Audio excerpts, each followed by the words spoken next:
All right, we're speaking with Mizzou Athletic Director Mike Alden, and most of you of our Tiger fans are aware of the situation that's come up with a recent ESPN Outside the Line story involving former swimmer Sasha Menu-Courey. And Mike, I know you've been out of town and away from Columbia in recent days, but got a chance to get back into town and kind of walk us through what you did once you got back here in being able to communicate with our student athlete staff and other folks regarding the story that came out last Friday. Well, first and foremost, Ben, I think that the story itself and the tragic events that occurred are really such a sad situation for folks of which to deal. In particular, here we have the loss of life of one of our former student athletes, Sasha, and the grief that her parents and family and friends and others have gone through, I'm sure, and continue to go through.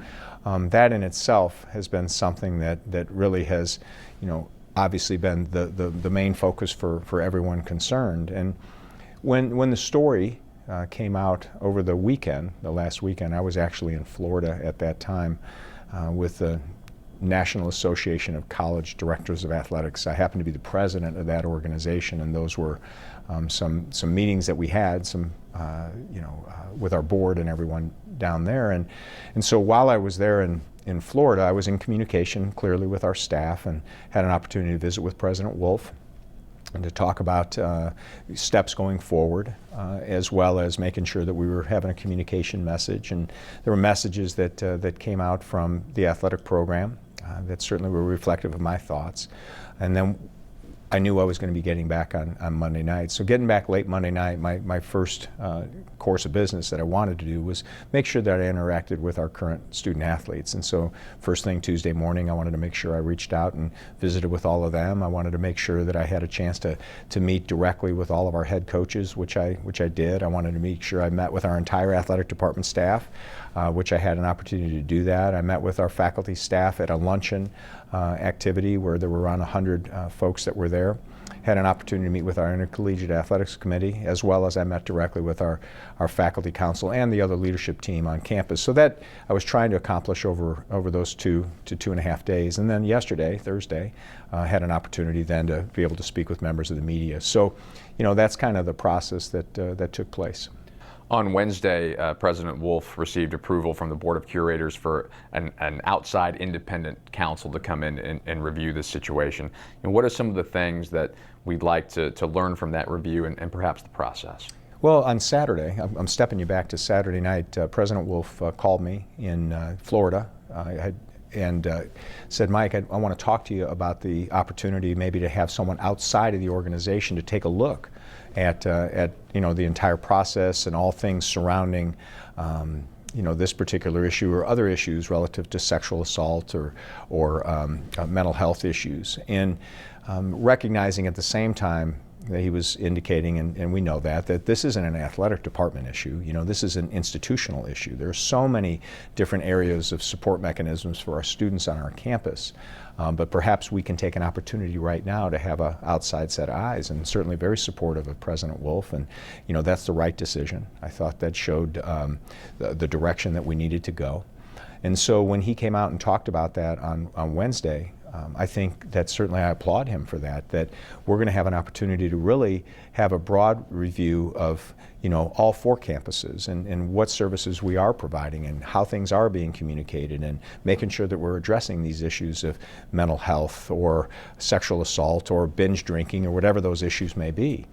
But as you look at that too, there are really four levels of reviews that we see that'll be going on, and that's important that we are going to do that. First, the Columbia Police Department, which is going to be doing a criminal investigation, based upon information that came out from that story.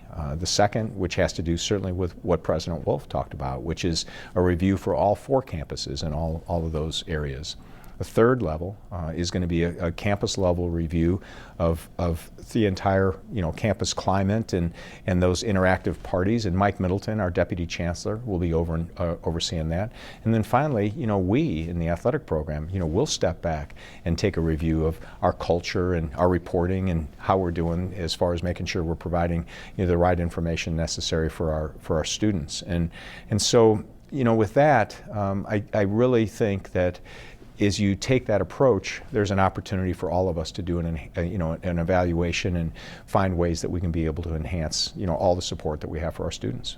Communication is so important whenever situations like this come up, and how do we communicate to our student athletes here at Mizzou, the resources that are available to them and the avenues that they can take if they need to report something or talk about any issue?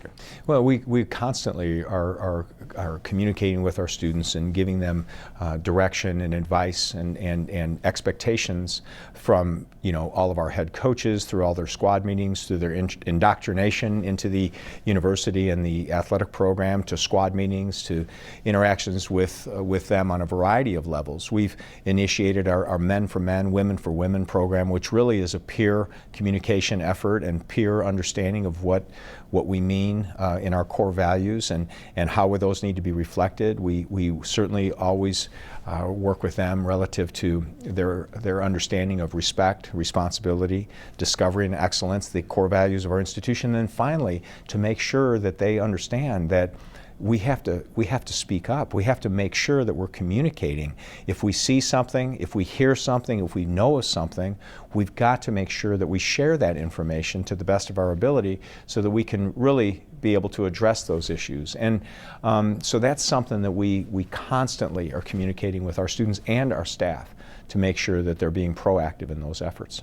And I'm sure letting them know that if they need help with anything, help is available, right? That's right. The resources that are available to our students on campus are great, but if you don't communicate what those resources are, then you're going to fall short. And so for us in our program, certainly we're regularly communicating with our students or what those resources are that are available, and whether that has to do with Debbie Wright, who's a counseling psychologist that we have within our department, or all of our sports psychologists, or whether it has to do with issues and services that are provided by MU Counseling Center, Student Health, whatever that may be, that they are regularly discussed with our students so that they know that there are always resources available for you for hopefully whatever issues that you may be addressing, as well as opportunities for them to communicate concerns they may have.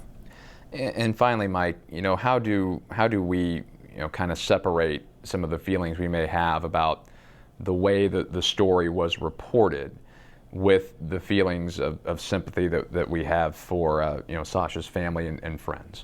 Well, I think it's to be able to bring everything right back to exactly where that focus should be, and that has to do with the tragic loss of Sasha's life and the impact that has had on her family, her parents, her friends, and all of those people.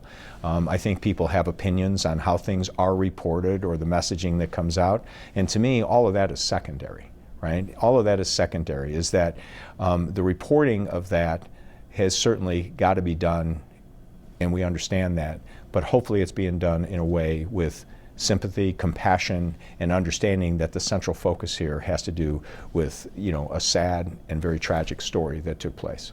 Mike, thanks for your time. We appreciate you speaking on this subject. Thank you, Ben.